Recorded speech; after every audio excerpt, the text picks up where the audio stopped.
Hello, welcome to the IU Alumni Association's Emerging Alumni Leaders Spotlight Series. Today I am joined by Camille Wong, the Vice President of IU's Asian Pacific Islander Alumni Association. Camille graduated from IU Bloomington with distinction in 2013 with a BS in kinesiology, majoring in health fitness specialist, and minoring in dance and educational studies. Welcome, Camille. Thank you for having me. Walk me through your early career journey and how you arrived at your current position after IU. Sure. Well, I've taken a little bit of not similar to my journey at IU of, just kind of not knowing exactly what I wanted. I would say that my career has been the same.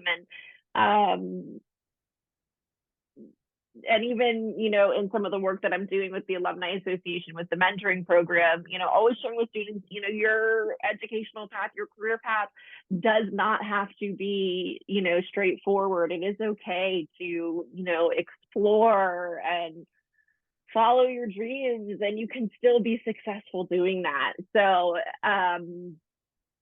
when I left IU, I was pursuing my master's degree, similarly in kinesiology. After I did that, I moved here to Atlanta, and I did work in the fitness industry for several more years after that. After that, I kind of decided that I did want to see what it would be like to have a 9 to 5, and I've been working in various sales roles.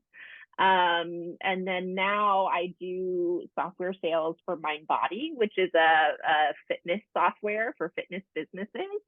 So I finally feel like this is the perfect combination of, my background in terms of, working with fitness business owners and connecting with them, and helping them improve their businesses. That's awesome that you're kind of able to explore different career paths, but also still stay connected to what you're passionate about and what your background's in. Now, can you walk me through, just talk a little bit about your involvement with IUAA and the Asian Pacific Islander Alumni Association?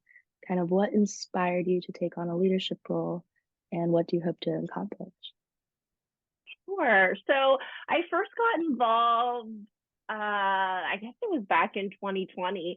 And I just, like I mentioned, I served as a mentor in the mentoring program. And specifically that year when, students were a little bit more locked down, didn't have as many opportunities. I feel like that was a really great year to get involved and work with students.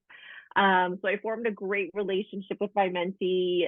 Even though that program is over, her and I are still in touch, which is fantastic. So I really enjoyed working in the mentoring program. So one of the other people that was working with the association, Daisy Rodriguez Patel, she reached out to me. She was like, hey, you should, run for one of the board seats. So I first ran for just a board member at large. And then there were some more organizational changes. So Daisy encouraged me to run for vice president. And here we are. So in addition to leading, the association, I'm also the chair of our membership engagement committee. So we're really trying to, connect the members. We do have members, all over the country and even all over the world. So just being able to plan, virtual events and allow people to still feel connected to IU and, to their heritage has been great. And one thing that I really hope to accomplish is, more visibility into the issues that Asian and Pacific Islander students are facing at IU, especially in light of, the stabbing last week. My understanding is that there's been a very underwhelming response from the university and from university leadership. I want to directly call that out and ask for more of a response. But something else that we're working on in the advocacy committee within the association is that we are really passionate about having Asian Pacific Islanders be recognized as a minority group at IU. Currently, that is not the case. Part of the rationale is that there are more Asian students at IU percentage wise than there are people in the state of Indiana. And I don't feel like that's a valid rationale. I think, especially in the wake of COVID, we are going to see a lot of generational disadvantages for the generations beneath us. And I think that the underrepresented group designation, purely in the sense of the designation, but also in terms of funding, scholarships, things of that nature, does need to be extended to Asian Pacific Islanders. Not all Asian people are affluent. Not all Asian people have parents that went to college. Not all Asian people can afford, are smart enough to get merit-based scholarships. And so, like I said, there are going to be, generational disadvantages moving forward. And I believe that IU should recognize that. Yeah, thank you for your advocacy work on that. It's really inspiring to me as a student to see alumni still so engaged with the issues on IU's campus. So thank you.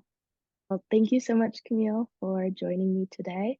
And to those of you watching, stay tuned for more Emerging Leaders Spotlights from inspiring alumni like Camille.